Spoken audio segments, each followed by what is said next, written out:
إن الحمد لله نحمده ونستعينه ونستغفره ونؤمن به ونعوذ بالله من شرور أنفسنا ومن سيئات أعمالنا من يهده الله فلا مضل له ومن يضلل فلا هادي له وأشهد أن لا إله إلا الله وحده لا شريك له وأشهد أن محمدا عبده ورسوله أما بعد فإن خير الحديث كتاب الله وخير الهدي هدي محمد صلى الله عليه وسلم وشر الأمور محدثاتها وكل محدث بدعة وكل بدعة ضلالة وكل ضلالة في النار فأعوذ بالله من الشيطان الرجيم بسم الله الرحمن الرحيم رب اشرح لي صدري ويسر لي أمري واحلل عقدة من لساني يفقهوا قولي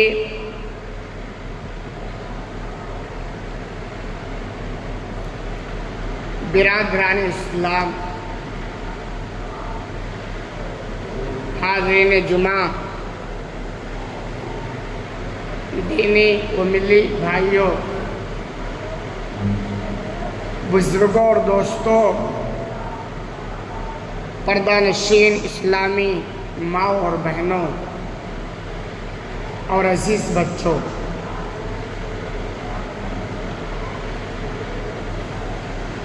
ہماری زندگی کی جو گاڑی ہے وہ مشتمل ہے دو پہیوں پر، یعنی میاں اور بیوی۔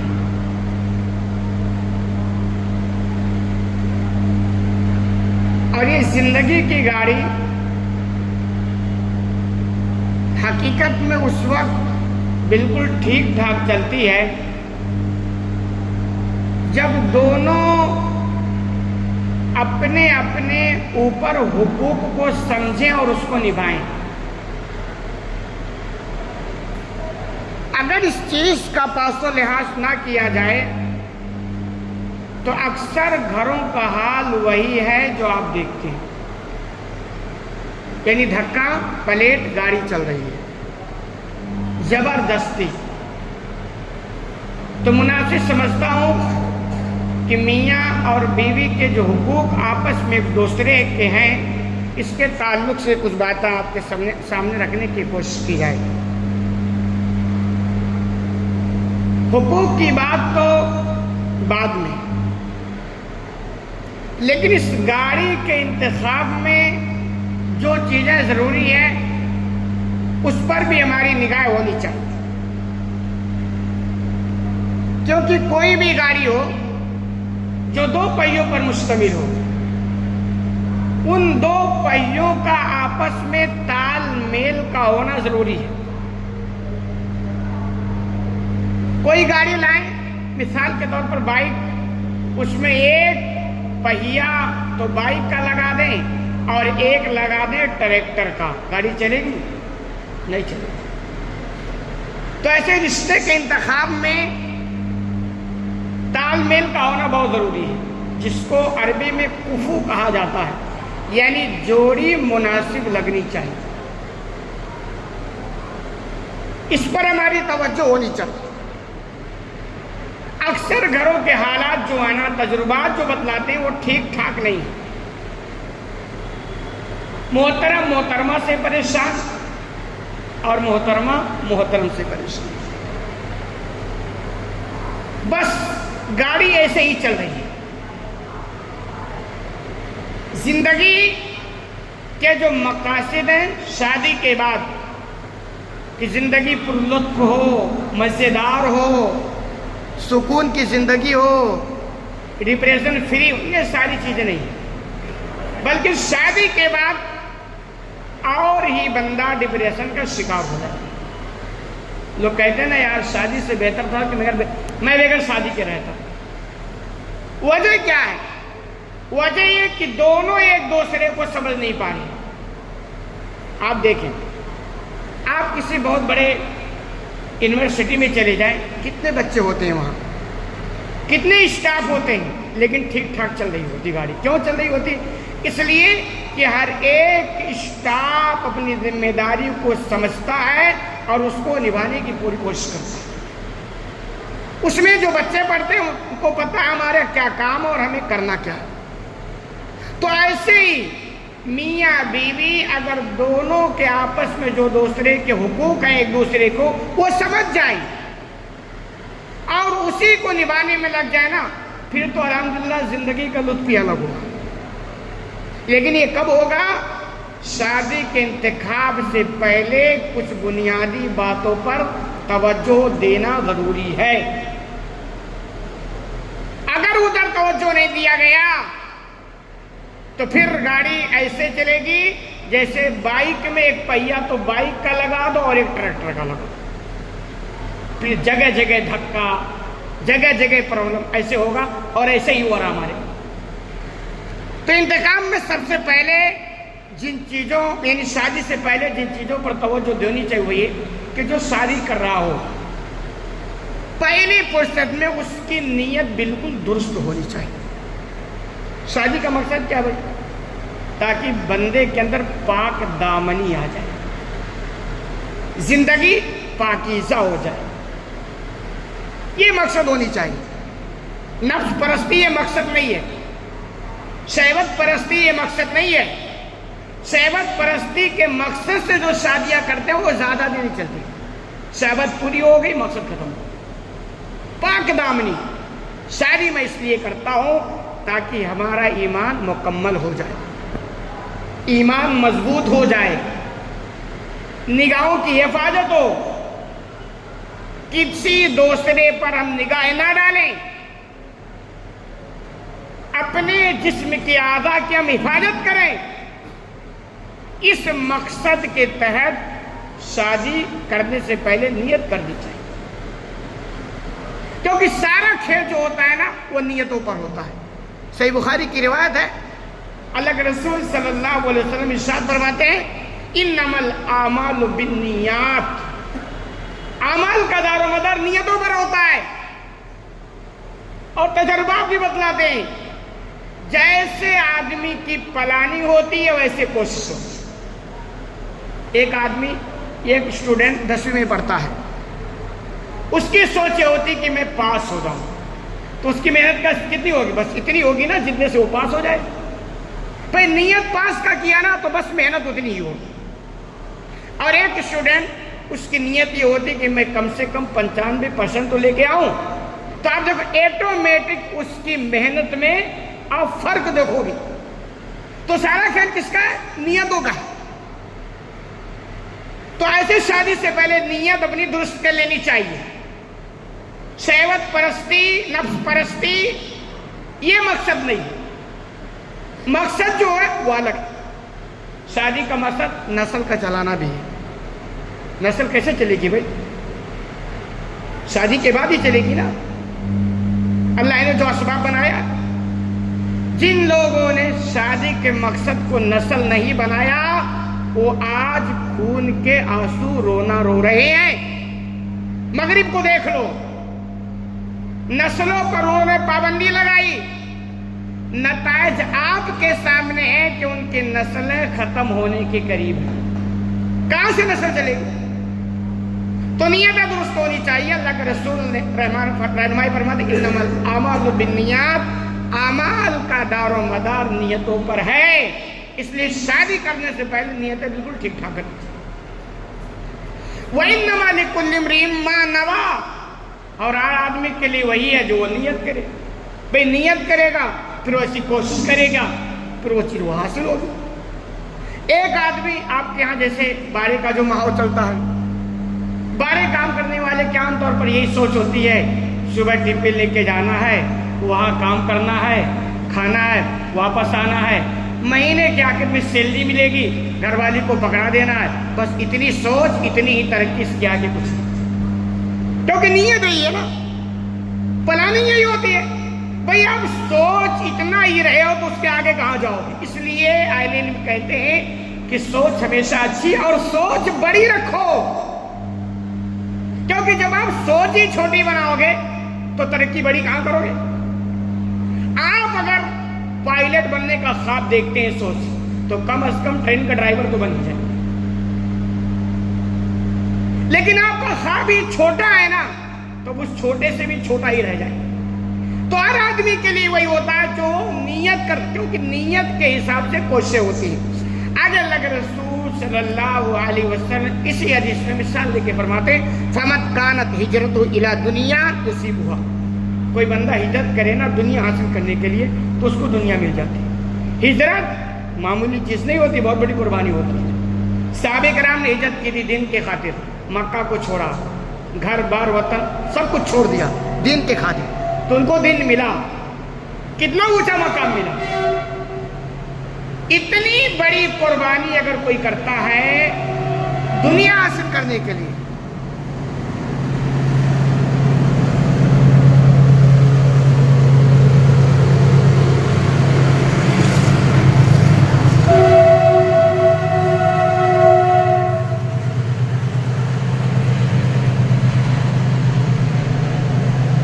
اتنی بڑی کوئی قربانی پیش کرتا دنیا حاصل کرنے کے لیے تو اس کو دنیا ملتی ہے۔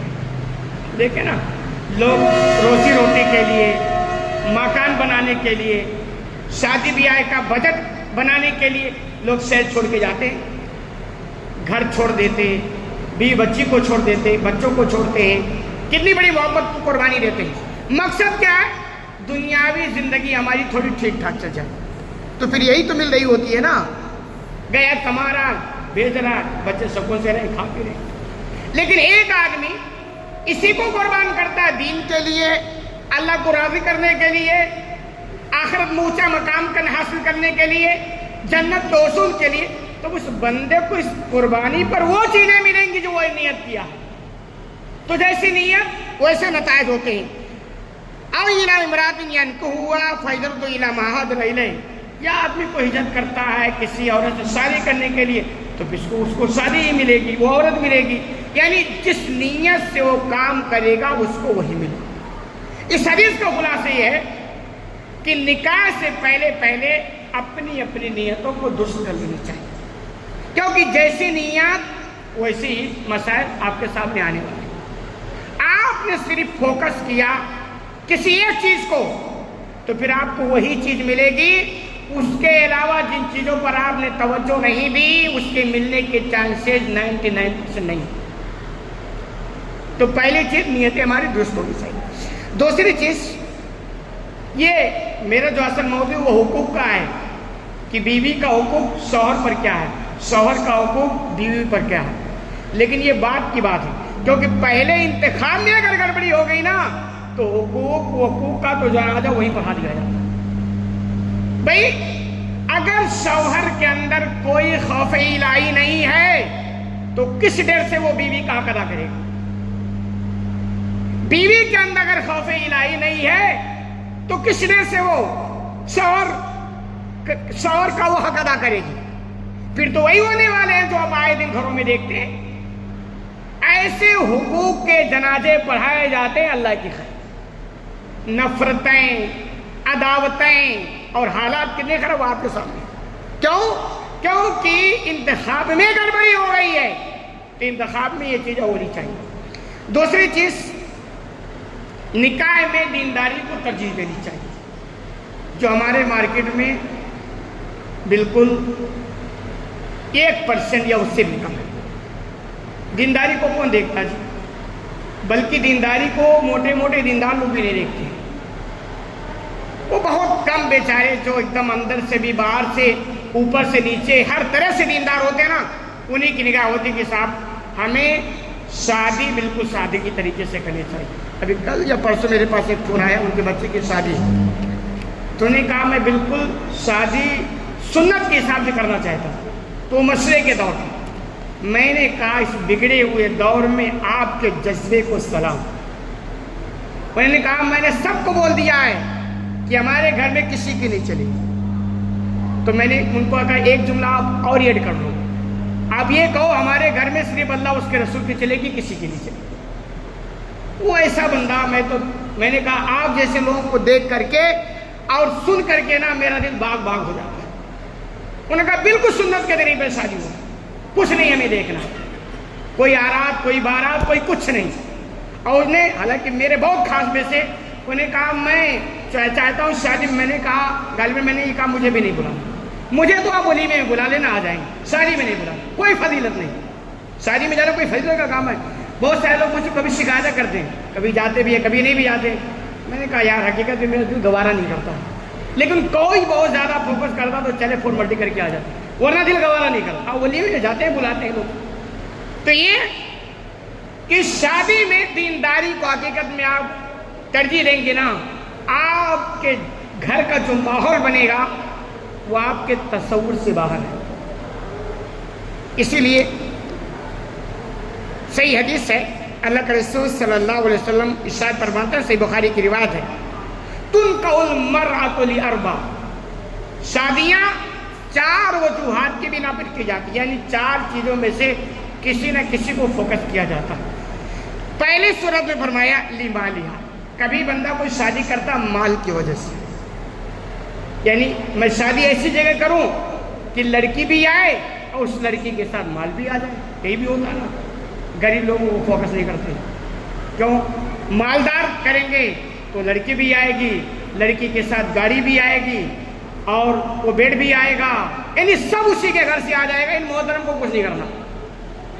اور اگر میں یہ کہوں تو وجہ نہیں, یہ بندہ اپنے حال سے بتلا رہا ہوتا ہے کہ میں اتنا زیادہ نکما آدمی ہوں کہ میں اپنے بلبوتے پر کچھ نہیں کر سکتا. زبان سے نہیں, حالت سے بتلا رہا ہوتا ہے. جو شادیوں میں ایسی فوکس کرتے ہیں کہ بھئی جہیز کے نام پر کچھ آ جائے, یہ بندہ اپنی حالت سے بتلا رہا ہوتا ہے کہ میں اتنا نکما ہوں کہ اپنے بلبوتے پر گاڑی نہیں خرید سکتا. شادی وہی کروں گا جہاں سے گاڑی جائے. اپنے بلبوتے پر گھر والی کو سلانے کے لیے بیڈ نہیں خرید سکتا, اس لیے شادی وہی ہوگی جہاں سے بیڈ آ جائے. اپنے بلبوتے پر میں گھر میں اے سی نہیں لگا سکتا, اس لیے میری شادی وہی ہوگی جہاں سے اے سی بھی آ جائے. اب تو انورٹر بھی آ گیا نا, اپنے بلبوتے پر ہم انورٹر نہیں لگا سکتے, شادی وہی ہوگی جہاں سے انورٹر لگے. پھر جیسے انورٹر کے مزے لے رہے ہوتے ہیں نا, ویسے وہ جو آتی ہے نا وہ ان کا مزہ لے رہے ہوتے ہیں, کیونکہ فارم میں ہوتی ہے. یہ پنکھا بھی میرے باپ کا ہے, یہ گاڑی بھی میرے باپ کا ہے, اور یہ انورٹر, یہ سب کچھ ہمارے گھر کا, تمہارے کیا کچھ بھی نہیں ہے. تو ایسے اولیوں کی بیچاری نساری ہوتی اور نسل بھی بڑھے گی. تو مال کی وجہ سے شادیاں کی جاتی, ہر دور میں ہوا ہے, اور آج تو ماشاءاللہ اسی کو زیادہ فوکس کیا جاتا ہے. تو ایک تو مال کی وجہ سے. دوسرا ہے لحسبھا, حسب و نسب, خاندان دیکھا جاتا ہے, ذات برادری, ہر دور میں ہوا ہے, اس دور میں بھی دیکھا جاتا ہے. ولی جمالہا, خوبصورتی کو بھی ترجیح دی جاتی ہے کہ بھائی بہت سارے لوگ خوبصورتی, اور کوئی بری بات نہیں ہے, ہوتا ہے, کوئی مسئلہ نہیں ہے, لیکن اسی کو ترجیح نہیں دینا چاہیے. آگے آپ نے فرمایا ولی دینہا, دینداری کی وجہ سے بھی شادیاں کی جاتی ہیں. لیکن دینداری جیسے آخر میں آپ نے گنایا نا, تو یہ آخری درجے میں بھی ہے, کون ترجیح دیتا ہے. لیکن آپ نے آخر میں جو بیان فرمایا کہ 4 چیزوں کی بنیاد پر شادیاں کی جاتی ہیں. یہ جو آپ کہتے ہیں نا بیوی ہمارا حق ادا نہیں کرتی ہے, یا بیوی شکایت کرتی ہے شوہر ہمارا حق ادا, کہاں سے کرے گا جب آپ حق ادا کرنے والے کا انتخاب ہی نہیں کیے ہو. آپ تو انتخاب میں اتنی بڑی گڑبڑی کرتے ہیں کہ پوچھو مت. آپ کو پتہ ہی نہیں کہ بھئی جس لڑکی سے ہمارے لڑکے کی یا ہماری شادی ہو رہی ہے اس کو کچھ دن کا آتا پتہ بھی ہے کہ نہیں پتہ ہے, شوہر کے حقوق اسے پتہ ہے کہ نہیں پتہ ہے, اسلامی تعلیمات اس کو پتہ ہے کہ نہیں پتہ ہے. آپ شادیاں کر لیتے, اس کی کوئی فکر نہیں ہوتی.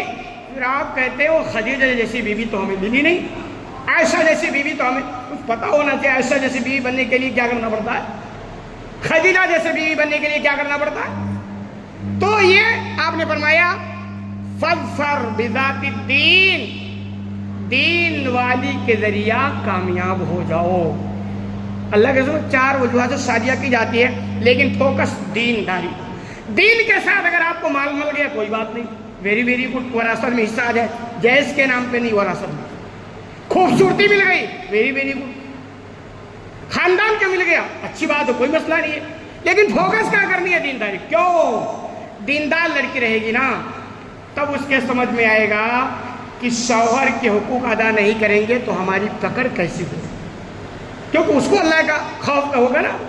جو دیندار رہے گی کہ ہمارے اوپر شوہر کے کیا حقوق ہیں، اس کو پتا رہے گا کہ شوہر کے اتنے بڑے حقوق ہیں کہ توے میں روٹی جل جائے کوئی بات نہیں، لیکن شوہر کی نافرمانی نہیں ہونی چاہیے. یہ کون سمجھے گا؟ وہ دیندار لڑکی سمجھے گی. اس کو پتا ہے کہ شوہر کے پرمیشن کے بغیر نفلی روزہ بھی نہیں رکھ سکتے ہیں، وہ اس کو پتا رہے گا. اتنا اونچا مقام ہے، وہ اس کو پتا رہے گا. لیکن ہمارے یہاں گڑبڑی انتخابی میں ہو رہی، اور آگے اللہ کے رسول فرمائے تربت یداک، تمہارے ہاتھ خاک آلود ہو. یعنی ایسا ہونے والا تقریباً ہے نہیں کہ لوگ دینداری کو زیادہ فوکس کریں. وہ تو کم لوگ ہوں گے، لیکن آخر میں نتائج کیا؟ خاک آلود، یعنی کچھ حاصل ہونے والا ہے. تو حقیقت یہ ہے کہ اگر ہم دینداری کو ترجیح دیتے ہیں، ہماری دنیا کی زندگی بھی پرسکون، مزیدار، پر لطف گزرے گی. اور وہ بیوی اگر آپ چاہیں نا تو آپ کی جنت کا بھی سبب بن سکتی ہے، اور بیوی اگر نالائق بن گئی تو آپ کی جہنم کا بھی سبب بن سکتی ہے. تو انتخاب میں دینداری کو فوکس کرو. باقی جو آپ دیکھتے ہیں نا وہ 2 دن کا ہوتا ہے، چاہے خوبصورتی ہو، دھن دولت ہو، حسب و نسب، 2-4 دن، باقی کچھ نہیں کہا. آخر میں جو کام آتی ہے وہ دینداری آتی ہے. دیندار بندہ دیندار والی سے شادی کر کے وہ خوشحال رہتا ہے، مزیدار زندگی گزارتا ہے. اسی طرح ترمذی کی ایک روایت ہے، آپ صلی اللہ علیہ وسلم نے ارشاد فرمایا اذا خطب الیکم من ترضون دینہ وخلقہ فزوجوہ، کہ جب تمہارے پاس ایسا کوئی نکاح کا پیغام آئے جس کے اخلاق اور اس کے دین سے تم راضی ہو، یعنی تمہیں لگے کہ لڑکا اخلاق والا بھی ہے یا لڑکی اخلاق والی ہے، لڑکا دیندار ہے اور لڑکی بھی دیندار ہے، یعنی جس کے اخلاق اور دین سے تم مطمئن ہو جاؤ، اللہ کے رسول فرماتے ہیں فزوجوہ، تو تم کیا کرو؟ شادی کر دو. یہ امر کا صیغہ، آرڈر ہے، کیا کرو؟ شادی کر دو. باقی کچھ مت دیکھو، تو اس سے بڑی کامیابی کو نہیں ہو سکتی. اخلاق والا انشاءاللہ دنیا بھی بنا لے. کیا خیال ہے؟ دیندار دینداری طریقے پر زندگی گزارے گا، تجربے کی بات ہے، بھوکا نہیں مرے گا. کوئی مر جائے گا بھوکا، یہ الگ بات ہے. دیندار بننے کا مطلب نکما نہیں ہوتا ہے. لیکن آج ایک الگ ہوا چلی ہے کہ جو جتنا بڑا دیندار اتنا بڑا وہ نکما اور بے روزگار بن جاتا ہے. یہ بہت بڑا عالمی ہے آج کے دور میں، جبکہ ایسا نہیں ہونا چاہیے. دیندار آدمی محنتی ہوتا ہے، کام سے شرماتا نہیں ہے. ہمارے یہاں یار میں اتنے بڑے مالدار گھر کا لڑکا ہو کر یہ کام کروں گا، بے روزگار گھومیں گے مگر کام نہیں کر سکتے. تو یہ اللہ کے فرماتے ہیں کہ جب کسی کے اخلاق اور دینداری سے تم مطمئن ہو جاؤ نا تو کیا کر دو؟ نکاح کر دو. آگے آپ نے بہت سخت جملہ فرمایا وَإِلَّا تَفْعَلُوا تَكُنْ فِتْنَةٌ فِي الْأَرْضِ وَفَسَادٌ عَرِيضٌ، اور اگر ایسا تم نہیں کرو گے نا تو زمین میں تم فتنہ مچاؤ گے اور بہت بڑا فساد برپا کر دو گے. کیوں؟ دیندار لوگ کتنے % ہوتے ہیں دنیا میں؟ آپ کو پتا ہے؟ 1% بھی نہیں. اوریجنل دیندار 1%. وہ 1% کا اگر آپ کے یہاں نکاح کا پیغام آیا ہے تو آپ اگر اس کو بھی کیا کر دیا؟ ٹھکرا دیا، پھر وہ کدھر جائے گا؟ پھر اس کا ایمان کیسے بچے گا؟ بھائی وہ جوان ہو گیا، دیندار ہے، اس کو خوراک چاہیے کہ نہیں چاہیے؟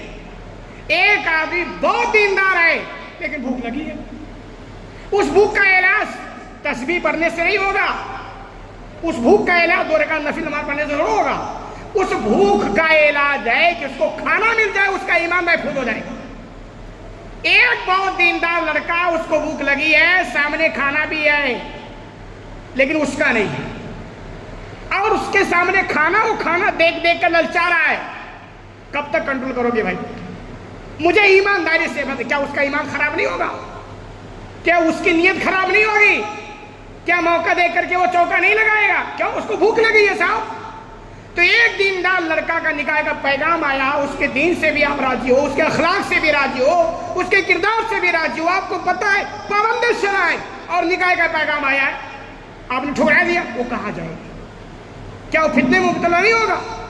اور جب وہ فتنے میں مبتلا ہوگا تو کیا فساد مچا نہیں ہوگا؟ فساد بپا نہیں ہوگا؟ سب کچھ ہوگا جو آپ دیکھنا نہیں چاہتے. اس لیے اللہ کے بندو رشتے کے انتخاب میں دینداری کو ترجیح دو، دینداری کو ترجیح دو، اسی میں دنیاوی زندگی بھی پرسکون پر لطف گزرے گی اور انشاءاللہ آخرت بھی بن جائے گی دونوں کی، جو حالانکہ ہونے والا نہیں ہے۔ ہم سب سنتے ہیں، کون نہیں سمجھتا ہے، کون نہیں جانتا، کتنی تقریریں ہوتی ہیں، کتنے بیانات ہوتے ہیں، لیکن بس ادھر سنے ادھر نکل گیا۔ جب شادی کا موقع آتا تو ہماری دینداری کا پتہ نہیں چلتا ہے، ہماری پرہیزگاری کا پتہ نہیں چلتا ہے، ہمارے اللہ والی جو زندگی ہوتی ہے اس کا بھی پتہ نہیں چلتا ہے۔ اور آگے اللہ کے رسول صلی اللہ علیہ وسلم فرماتے ہیں، صحیح مسلم کی روایت ہے، اب دنیا کلھا متاع، یعنی دینداری کو فوکس کرنا چاہیے کہ پوری دنیا یہ سامان متاع ہے، فائدہ اٹھانے کی چیز ہے۔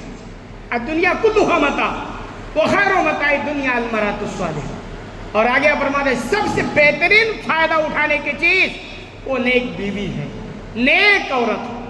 کہاں بھٹک رہے ہیں، کہاں گھوم رہے ہو؟ شادی کے انتخاب میں دیندار لڑکی کا انتخاب کرو، دیندار لڑکے کا بھی انتخاب کرو، دینداری کو تو المرأۃ الصالحہ، نیک بیوی ہے، کیونکہ نیک بیوی گھر میں آ گئی نا انشاءاللہ گھر کا ماحول بہت اچھا ہوگا۔ ہم نے تو بہت قریب سے دیکھا، جن گھروں میں ماں اور بہنوں کے اندر دینداری کا ماحول ہو گیا وہ پورا گھرانہ دینی ماحول میں تبدیل ہو جاتا ہے، بچے دیندار، شوہر بھی دیندار ہو جاتا ہے، اگر بیوی دیندار ہو جائے، اگر کچھ اس کے اندر دینداری کے رمق باقی ہوتے ہیں وہ بھی دیندار ہو جاتا ہے۔ تو یہ غلطی کبھی نہ کریں کہ شادی کے انتخاب میں کچھ اور دیکھیں۔ شادی کے انتخاب میں کیا دیکھنا؟ پہلی فرصت میں دینداری کو ترجیح دینا۔ اگر دیندار آ گئی تو حقیقت میں اس کو ایک ہی خوف، کیا؟ میرا شوہر ناراض نہ ہو، میرا شوہر نہ، پھر اور کیا؟ اس سے بڑی خوش نصیبی اور کیا چاہیے آپ؟ اور کیا؟ کچھ نہیں چاہیے اس سے بڑی نعمت۔ تو دینداری کو فوکس کرے، دینداری کو ترجیح دیں، انشاءاللہ دنیا کی زندگی بھی خوشحال، پرسکون، پر لطف گزرے گی، اور مرنے کے بعد انشاءاللہ ایک بہترین جگہ آپ کو ملے گی۔ اللہ رب العالمین سے دعا ہے کہ الہ العالمین تمہیں کہنے سنے زیادہ عمل کرنے کی توفیق عطا فرما، آمین۔ بارک اللہ لنا ولکم فی القرآن المجید ونفعنا وإیاکم بالآیات والذکر الحکیم، انہ تعالی جواد کریم رؤوف رحیم۔